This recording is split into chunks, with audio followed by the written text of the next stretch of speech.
Audio on demand from Vision Christian Media. Coming up today on The Story. I set off to go to Scotland for 3 months, and then I'm off to Mozambique to start this church planting phase. But then COVID hit. So that 3 months turned into 6 months, and the plan was to go down to England and to fly out to Africa, back to Mozambique. And that flight actually got cancelled. And so 1 week turned into 8 months. The Story. G'day, I'm Jimmy Colefax. Welcome to The Story. Well, Jordan Olney is a young man who had dreams of becoming a millionaire through real estate investments. He's been on the program in the past to share his story and how, just when he had saved up enough money to buy his first home, the Lord led him to spend it for doing ministry work in Africa. That interview ended with Jordan telling us that while in Africa, he met people who invited him to go on yet another adventure. This time, it would be for 1 year of ministry work in Europe. Today, we'll pick up Jordan's story and we'll hear how everything didn't go exactly to plan, but God certainly has blessed him in remarkable and unexpected ways. Today, Jordan Olney will tell us what happened as he has a chat with Eric Scatterbo in our Melbourne studios. Jordan Olney, welcome to the program. Thanks very much, Eric. Great to be here. Glad to have you with us, and let's kind of get a recap of what happened right as we ended last time. Yeah, so when I was in Africa, in Mozambique, which is in southeastern Africa, and I was doing missions work there with an organisation called Pioneer 61. And how old were you at this time? At this time, I'm about 22. Okay. So, at that time I was there in Mozambique, and we had a missions group come over from the UK, led by a pastor called Adam Voke, and we got along very well. I did with Adam, and at that stage, Nick and Marlene, who were the leaders of Pioneer 61 in Mozambique, they had basically said to me that they'd love me to come back long term with the mission and to kind of head up their church planting / pastoring program and in the future. And of course, that's a massive honour. And fell directly in line with what I've felt my calling to be. My parents and my grandparents were pastors, and that's who I believe God's called me to be as well. So I'd spoken to this guy, Adam, and asked him a bunch of questions and was very curious as to how he goes about pastoring. And, it just so happened that Nick and Marlene had said, we'd love to send you to Europe for a year to spend time with Adam and to spend time with him and all his connections, because he's actually under an umbrella of ministry. So they've got, multiple church plants spread all throughout Europe. And so it was an amazing connection to make for myself. And he sent an email out to all of his friends who are church pastors, Sweden, Poland, Serbia. Oh, wow. Yeah. A trip of a lifetime. Incredible, yeah. Just laid out like this. And most of them came back and said, yeah, we'd love to have this guy come and do some training with us and serve us for a little bit. Pretty much each place that I went to, about 15 different churches all throughout Europe, was spent between 2 and 4 weeks there. So wow. Incredible. Yeah, amazing. So we spoke with you just a few months before you left on that adventure of a lifetime. So tell us, how did it go? Yeah, it was incredible. So my base was the UK, and which is quite nice because the UK is quite a similar culture to Australia. And so, I had that as a base, very homely, incredible pastor. So I spent time with Adam and his family, and they made room for me, and I basically slotted in as one of their kids, pretty much. So that was a big blessing. Yeah. But it wasn't long after that I started bouncing around the UK and started going to places like Portugal, and which was really cool as well, because being in Mozambique, having learned Portuguese, I was able to kind of speak with them in their language in Portugal, which was quite nice. And so kept going around, but it was actually really interesting. The whole point of it was to see what church planting / pastoring looks like in different cultures. So, you've got so many different cultures throughout Europe. A lot of, Western, if we can call it that, Westernized cultures, a lot of Eastern cultures, a lot of poverty as well, I saw, which I didn't expect. In places like Serbia and like East Serbia and Bulgaria. So just kind of seeing what works cross-culturally from a pastoral standpoint was really important to me for hopefully heading back to Mozambique. So it sounds neat to go to all these countries, but there was an overall purpose. It was training for you, But also being a blessing to those churches as well. Yeah, there were so many different factors to the trip, and just a bonus was being able to travel and make all of these connections. So one of the biggest things that I drew from the trip was a two-way door basically had opened, where I'd formed this relationship with all of these different pastors and churches as well, most of them under 50 people. I'd drawn this relationship between us where one day they can come to Mozambique and minister and be ministered to by our people and the experience. So that was your overall goal, was after all this, once you're trained, to go back to Mozambique Yes. and do ministry there. Yeah. So so Nick and Marlene, the leaders of Pioneer 61, had asked me to head up that in the future, that church planting kind of phase, because we've got the ministry there. You know, we're working with people, teaching them how to be mature Christians, but we don't actually have that official, church set up, which needs to happen is the next natural step. So let's look back at your year of training, some of the most memorable experiences. Yeah, I remember this one time. So in southeast Serbia, which is a more poverty-stricken place, a place called Leskovac, we'd basically spent some time going out in an afternoon to minister, and these people have nothing. And we'd gone out and we just started playing music in the streets, which was an amazing experience because we had just people coming out from every nook and cranny there was. And it was this kind of run-down city. And, we had a couple hundred people come out, if not 1,000 people. And this kid came up to me, and they don't speak English, especially in this community. And this kid came up to me and he spoke English, and it was great. Oh, so that was unexpected, yeah. Yeah, he basically tagged along with me as my translator. Oh, wow. And great. so whilst the whole pack of people ministering, they're all playing music in this big circle, I really felt called to just start ministering to the people who weren't coming out and to the people who were on the fringe. And this kid came with me. It was amazing because I'd seen this lady that was quite a bit older, really struggling to get upstairs, and she had to have two people holding her, going up and down this flight of stairs, and felt called to go pray for her. And so with my little buddy, we went over. Your new little buddy? Yeah, my new little buddy. We went over there bold and confident, and it can be easier sometimes when you don't speak that language to be able to step out in boldness. It just is how it is. Interesting. And, yeah. I suppose you're not as afraid of shame or anything like that. But anyway, we go over to this lady and I asked through this kid, do you want some prayer? We believe in healing, and most of them know about Jesus, but they don't know his actual healing power or the reality of relationship with him. And so she's fine for that. Basically, we pray for her, and God fixes her knees. She's walking. Oh, wow. She starts walking up and down the stairs. So Really? we get her to test it out. Yeah. And she tries to bend down. She can do it. She's got this surprised look on her face, also confusion. And she starts, I tell her, can you test it out on the stairs? And sure enough, she doesn't need anyone to help her. She starts going up and down the stairs. And I was like, what? Yeah, it's amazing. Fantastic. It's funny because sometimes we pray for healing and we're full of faith, but when it actually happens, it's like, wait, what? Wait. Yeah. What an amazing story. So that's just one of many places that you ministered to, but that's one of the most memorable. That one stands out.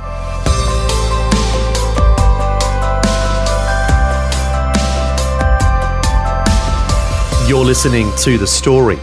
Today, Eric Scatterbo is chatting with Jordan Olney and getting us updated on what has been happening in his life since he was last on the program. Next, we'll hear how the global pandemic throws a monkey wrench into his plans while he's in Europe. But God still manages to bless him abundantly. All that and more is coming up when we return. The Story. If this program has highlighted something you'd like prayer for, we'd love to pray for you. Call 1-800-PRAY-FOR-ME. That's 1-800-772-936. It's a free call. Or text 0401 132 888.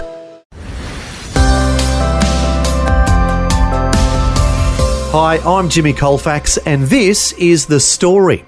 Today, Eric Scatterbo is once again chatting with a young man named Jordan Olney, who's been getting us updated on what's been happening in his life since he was last on the program. Before the break, we heard how Jordan went to Europe to train to be a church planter and a pastor with the aim of eventually using those skills to do ministry work in Mozambique. Now, we're going to find out how his life takes an unexpected twist while he was in Scotland. So let's fast forward to this year of learning and being trained and going to different places comes to an end. Then what happens? Yeah, so I was blessed to be able to come back home for a couple of months and recharge the batteries with family. And it is difficult being away from family for so long. Oh, yeah. I would say probably of the last 5 years, I've probably spent 4 years of that time away from home.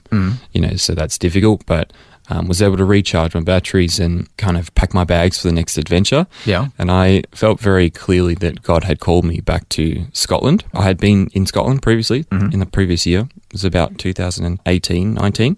And so I felt very clearly that the relationship was really strong there and that God had something else for me there. And he wanted me to learn something more, particularly from one of the pastors whose name was Mike. And so we're in the Scottish lowlands, about an hour south of Edinburgh. So I set off, packed my bags, my whole life, basically, in this one bag, setting off to go to Scotland for 3 months. So this is the plan, right? Yeah. We go for 3 months and then I'm off to Mozambique to start this church planting phase. That was the plan. That was the plan. What happened in reality? In life, we learn to pencil in plans. Yeah. And so in reality, I go to Scotland for 3 months and it was great. I got to spend good time with Mike and the church there, just strengthening that relationship as well. And again, going to have them come to Mozambique and maybe bring some people from Mozambique to Scotland one day. That's the hope. But then COVID hit. Yes. So I it hit you and it hit everybody.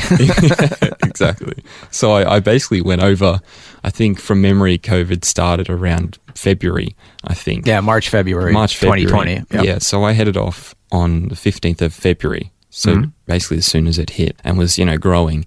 And so and getting worse and worse. Yes. Yeah. And I'm sure, like everyone else, I was thinking, it's not that bad. It won't become this massive thing that it has turned into. That's what you thought, huh? That's what I thought, yeah. But so I just plowed on with my plans and was starting to try and get my visa ready for Mozambique whilst I was in the UK. And the process kind of just got longer and longer. While I was in Scotland, there were lockdowns and etc. So I actually wasn't able to do the church work that I was planning to do. Oh, okay. Which was because of the lockdown, you can't do anything. Which was quite difficult. Yeah. Because I'm sitting here thinking, God, come on, what are we doing? Feels like a waste of time. But God's so much bigger than us doing things, to learn. He teaches us in many ways. And I did learn a lot of things being there. So that 3 months turned into 6 months. And I was actually blessed to be able to stay up on a farm there in Scotland. Oh, okay. And anyone's been there, it's incredible. It's kind of like New Zealand. It's very green and lush, mountains everywhere. And so you got to go outside. You weren't cooped up in a little apartment somewhere. No, well, that was another thing is that, everyone there had to stay in their house. And most people live in the UK in kind of like box houses right next to each other. Yeah. Quite thin, but high, 3-story houses anyway. So most people are stuck in their houses and I'm on this farm with acres and acres of land to not exactly feeling around. trapped in. No, exactly. So it was a massive blessing despite the situation. Got to learn how to drive tractors around and do a bunch of things, use a bunch of tools as well whilst I was there. And whilst I was actually at the farm, I stayed in what's called a yurt, which is a Mongolian tent. And so this is about maybe 500, 600 meters from the main house down in the forest. And so I could basically stay there by myself at night with a fire going right in the middle of the yurt, this big tent, sort of circular tent. Yeah. Families in Mongolia, they live there. The whole family will live in this one room. And so I got to learn to play guitar when I was down there each night. And it was just a really incredible walk up and down each day, just being able to pray, walking through the forest up to the homestead. And so that was great. Yet another adventure, although a little unexpected. Yeah. So you finished your time in Scotland and then go to England. How did that come about? Yeah, so the plan was to go down to England for 1 week just to say hi to the church there and that I had a relationship with and to fly out to Africa, back to Mozambique. And that flight actually got cancelled whilst I was down in England. And so 1 week turned into 8 months. Oh, my goodness. 1 week to 8 months. Yeah. And so did you have enough contacts? Did you have a place to stay? Yeah, Adam Voke, actually, my base contact and his family, they took me back in and let me stay there for 8 months. I had my own room and again, slotted back into the family. It was incredible. So that's good. You have a roof over your head. Yeah. What do you do all day? Well, I had this thought. So an old friend of mine that I went to school with, who worked for the same company that I did a few years ago, he was talking to me about leaving the job. And I had this thought, maybe I should apply for that job, because he was working from home remotely because of COVID here in Melbourne. Yeah. And so I, threw the message out to work and said, hey, do you mind if I work with you guys on the team from the UK? And they were totally fine with that. Oh, wow. So you have a good internet connection, obviously. And Yeah, it was perfect. can do your old job from England. Yeah. Oh, amazing. In order to slot in with the team, because it's a 24/7 crew, I was waking up starting my shift at 4 a.m. till 12 p.m. So it actually ended up working really well, the time slot with me. And so I was able to go on a casual position, but for full-time hours for 8 months straight. Oh, my goodness. So this time that could have been just wasted in a sense, suddenly you're earning an income, you're being productive. Yeah. Well, it was almost like the place itself wasn't prison, of course. It was a beautiful place to stay and very blessed. Yeah. But the situation felt like it was in prison, or like a bit like a Joseph kind of story where... Yeah, what do you mean by that, a Joseph story? Yeah, so we know that Joseph grew up and had a lot of promise over his life and had God speak to him when he was young and give him visions and dreams. And, he knew he was going places. But things happened in Joseph's story where, he was thrown into a pit by his brothers. Yeah. And then into prison as well. And before... Things didn't go to plan. Yes, exactly. Penciled plans that were rubbed out. And so what I mean by Joseph's story is that I've given my life to God many times, given it back over to him. And I know that God's called me to do many things, but it was like this limbo period where I was like, come on, God. I had so many questions in that time. And I was like, man, God, I've given this to you. Why aren't we doing it? Why aren't we going for it? I'm in this prison and limbo phase. But he had other plans because I was able to work during that time. Meanwhile, your bank account is going up, up, up.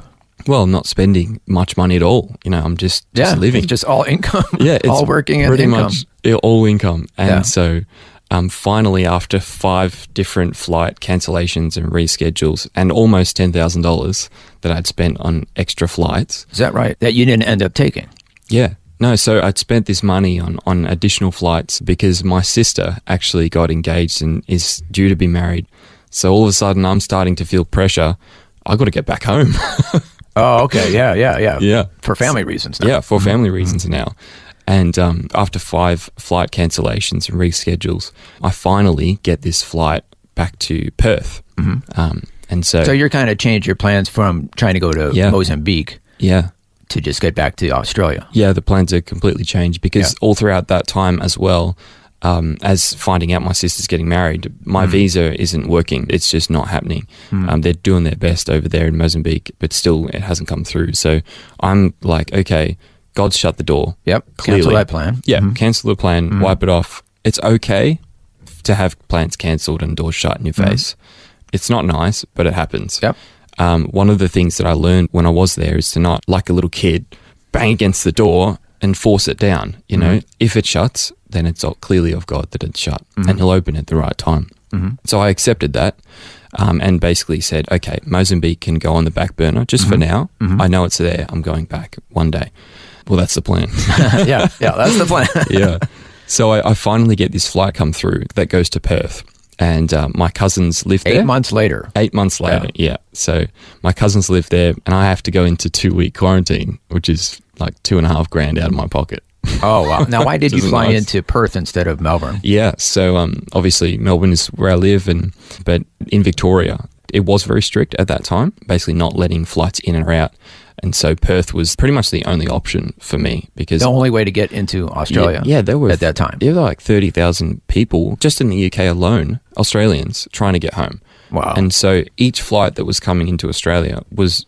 there was no way. There was almost no way. Yeah. And so I finally get this flight come through, but it's for Perth. And I'm like, I'll take it. Yeah. Anything I can get. I'm getting closer to home. Yeah, get me on soil and I'm happy. I'll walk home. But you have relatives there. Yeah, so it works out really well. And so I get out of my 2-week hotel quarantine, which is a really amazing time in itself. Just you can't go outside. I couldn't open the window. It was literally just me in quarantine. I had a TV and my Bible, and that's pretty much it. But I was able to work during that time as well. Oh, really? Another blessing. Oh, wow. So it paid for quarantine. Oh, okay. More money. Well, that's good. So that was great. Yeah. I get out of quarantine and see my cousins. And it's amazing just seeing family again, that connection. Yeah. And they're actually builders. So they're carpenters. They do roofs over there in Perth. And they're talking to me about all these government grants that are going out towards people trying to stimulate the economy for building homes. Because at this stage, there are so many people trying to live there, but not enough homes. For a rental, any given day, you might see a line that's coming out of people trying to apply to get this as a rental. Just a housing shortage. Yeah, housing shortage. There you go. And so the government's throwing money away at new builds, and they were like, well, you should do it. You should go for a house. And, that was always your dream, wasn't it? Yeah. Going back to the very beginning. Exactly. You wanted to buy a house, but then had to sidetrack to ministry. Yeah. And all of a sudden, this happens. And apparently you can do both. It's not like who knew? It's not like this. Exactly. It's not like they're separate. And so all of a sudden, that dream of mine being able to own a house and start a property portfolio, very passionate about that. Yeah. When I gave that up to go do ministry in Africa, all of a sudden that had come back. The opportunity had come back almost on a silver platter, really. Yeah. And so I thought, okay, I'll talk to a builder online and just live chat someone and we'll set up a meeting and just see where I'm at. Not expecting anything. Yeah. And so I organised an appointment up in Perth, about an hour's drive away, for the next day. I go to the builder's place, sit down with this guy, and he pulls out, the first piece of paper he pulls out this brochure of a bird's eye view of a new development plan. And I'm like, there's something in my brain. I'm just like, what is that? That looks really familiar. And it turns out that I had been there that morning. Oh, really? That morning, dropping wow. some tools off to my cousin who's building one of those houses. Oh, wow. Yeah. And so I actually realized, I called him and I realized that he was building the house 2 doors down from this one block of land. It was the last one available. Literally directly opposite a park as well. And so I'm like, okay, well, maybe, this sounds pretty cool. Yeah. So kind of sussed it out. And long story short, the guy was like, I don't want to pressure you, but if you want to apply for the government grants, I'm going to need to know right now whether you want to do it. Oh, wow. And I'm like, what? I'm just looking into this. yeah. I'm just sussing it out, seeing where I'm at. Yeah. And I said to him, can I take the contract back home tonight to have my cousin go through it and let you know? I can text you tonight. He's like, look, I really need you to, we can't do it. The last day was yesterday. And so I'm like, okay, I'm not feeling pressure from him to make commission or anything, but there is the pressure of the moment. Yet I felt peace.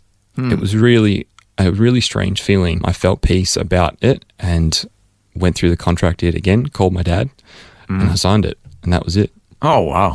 So now you are the proud owner of property in Perth. Yep, with finance to go for a brand new house build. Oh, wow. Well, unfortunately, we're quickly running out of time here, but what an incredible turn of events from your original dream. God gives it back to you. Just like that. Plus all the ministry experience that you've gained. Yeah, and so literally maybe 2 or 3 days later, I'd had someone prophesy, give me a prophetic word that God was giving me new ground and new foundations that he was giving me. And it blew my mind when they said that. And you thought it was metaphorically. It was literally, God was giving me new foundations. So it was confirmed in that way as well. Fantastic. Yeah, so I'd signed this contract, but speaking to the banks or my mortgage broker, he told me that in order to get finance for the house, I was going to have to get a permanent position instead of casual and to have my salary increase a bit. And I'd been talking to work and trying to suss that out. What does that look like? There weren't any options but going full-time night shift, as in 11 p.m. till 7 a.m. And at this stage, I'm working back in the office. And so I applied for it. You got your old job back. I got my old job back, and it ticked both boxes, full-time and an increase in salary. And so just what you needed. Just what I needed. Oh, my goodness. So again, God, silver platter. He gave it right back to me. And I just say, look, to anyone out there who might be struggling with failed dreams or anything, or shut doors, I would just encourage you to just stay faithful to the Lord and do what He's given you to do, whatever that is. He knows your heart's desire and your dreams. He's given them to you in the beginning, already knowing what's going to happen. And so I just encourage anyone out there to just stay faithful to the plow and give those dreams, constantly give them back to God. Amen. And you never know, He will give them back to you. In sometimes very unexpected ways. Absolutely. Jordan Olney, once again, thank you for sharing more of your story. Pleasure. And probably in a couple of years, we'll have to have you back again. Sounds good, Eric. Thanks.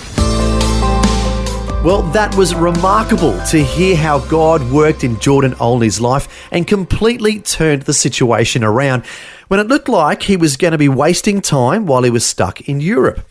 It was interesting to hear how Jordan identified with Joseph in the Bible, with all kinds of plans for the future that were disrupted.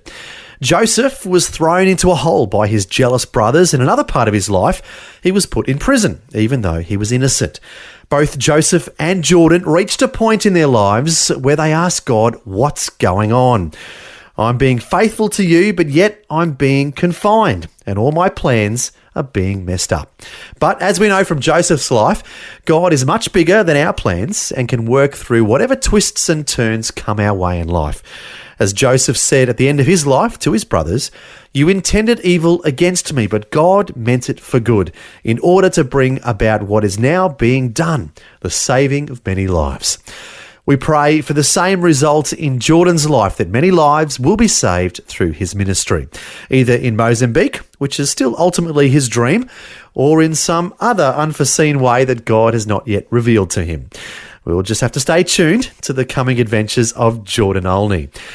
Well, thanks so much for joining us for Jordan's story. I'm Jimmy Colefax, encouraging you to share your story with someone today. Next time on The Story. I struggle to read and write. What's today noted as being dyslexic. So I struggled all through primary and high school, not being able to read and write. And it was something that even, I suppose, the teachers going into high school, it was something that they used in a bully sense, really, because they deliberately get me to stand in class and read. And the whole class would just break up laughing. And I suppose at that point it was their way of trying to control me. Brad Quilliam was 12 years old when he found out he was adopted. This rocked his already fragile world when suddenly he felt like he didn't know what was true anymore. Struggling in school because of dyslexia, Brad eventually dropped out when he was 15 years old and his future was unclear. But we'll hear how God turns it all around next time. The Story. Just another way Vision is connecting faith to life. Thanks for taking time to listen to this audio on demand from Vision Christian Media. To find out more about us, go to vision.org.au.